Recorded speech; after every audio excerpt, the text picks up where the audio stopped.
Welcome to જલિયાર coaching. વિદ્યાર્થી મિત્રો, આજે આપણે એસવાય બીકોમ એટલે કે બીજા વર્ષના કોમર્સના વિદ્યાર્થીઓને હેલ્પફુલ થઈ શકે એવા ધંધા કે વ્યવસાયના નફા અને લાભના પ્રકરણના ટેક્સેશનના દાખલા નંબર 14ને સોલ્વ કરીશું. આ પ્રકરણ મોસ્ટ આઈએમપી છે અને દાખલા ગણતી વખતે ઘણા વિદ્યાર્થીઓને ભૂલ થતી હોય છે.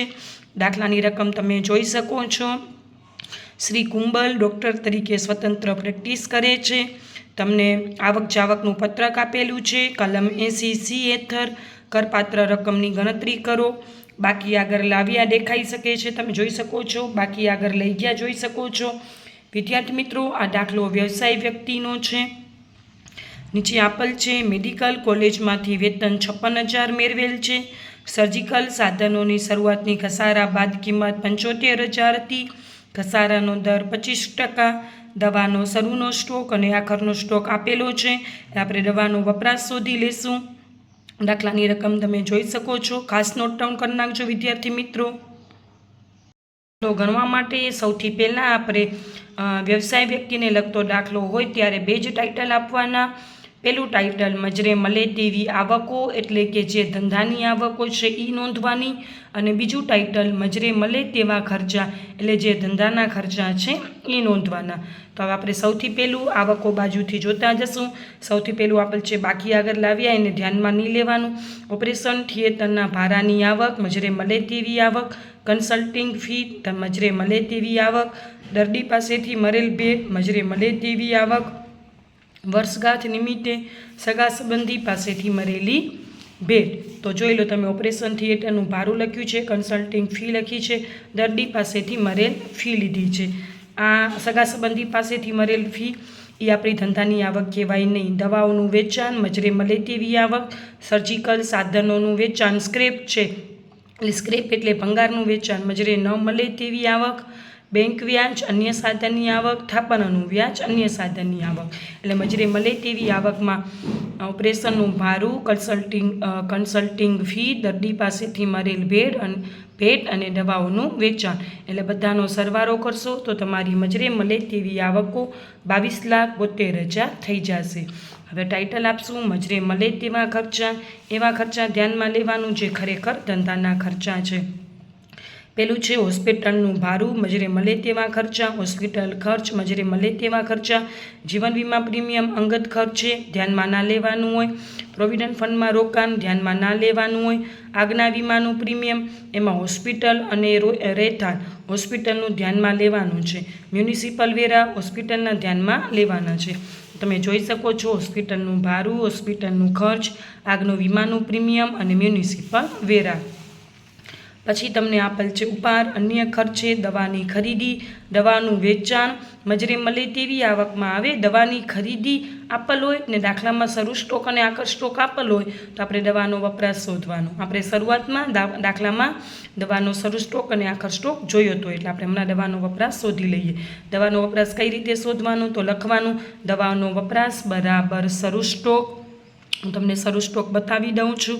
દાખલામાં આપેલ છે 35,000, તો શરૂ સ્ટોક 35,000 પ્લસ ખરીદી 1,10,000 એટલે 1,45,000 થશે, માઇનસ આખર સ્ટોક 45,000 એટલે દવાનો વપરાશ થઈ જશે 1,00,000 રૂપિયા. તો તમે જોઈ શકો છો દવાનો વપરાશ 1,00,000 રૂપિયા ગણતરીમાં પણ. પછી તમને આપેલ છે સર્જિકલ સાધનોની ખરીદી.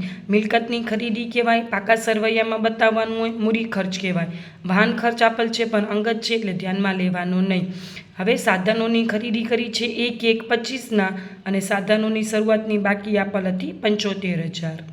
માં સર્જિકલ સાધનોનો ઘસારો એવું ટાઇટલ આપ્યું છે. તમને દાખલામાં તમે જોઈ શકશો. તો દાખલામાં સર્જિકલ સાધનોની શરૂઆતની બાકી 75,000 છે અને ઘસારાનો દર 25% છે. અને સર્જિકલ સાધનોનું વેચાણ આપેલ છે 10,000.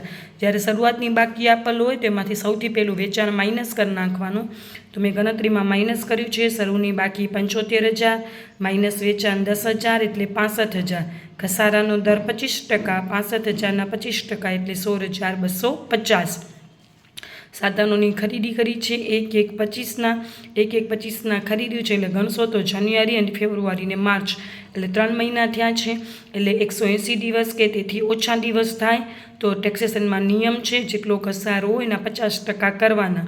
4,75,000ની ખરીદી હતી એના 25%નો ઘસારાનો દર છે એના 50% કરશો એટલે તમારો ઘસારો આવશે 59,375 એટલે કુલ ઘસારો થઈ જશે 75,625. ખાસ નોટ ડાઉન કરજો વિદ્યાર્થી મિત્રો.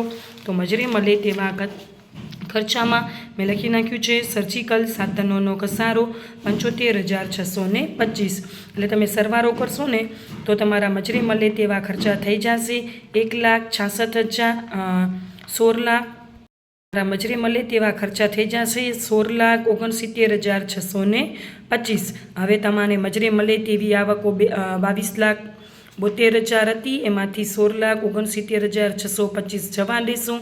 એટલે ધંધાકીય વ્યવસાયના શીર્ષક હેઠળ કુલ કરપાત્ર આવક 6,02,375 રૂપિયા થઈ જશે. ખાસ નોટ ડાઉન કરજો મજૂરી મળે તેવી આવકો 6,02,375 રૂપિયા થશે. વિદ્યાર્થી મિત્રો વિડીયો ગમ્યો હોય તો વિડીયોને લાઇક કરી દેજો, ચેનલને સબસ્ક્રાઈબ કરી દેજો, મિત્રો સાથે જરૂરથી શેર કરી દેજો. Thank you for watching.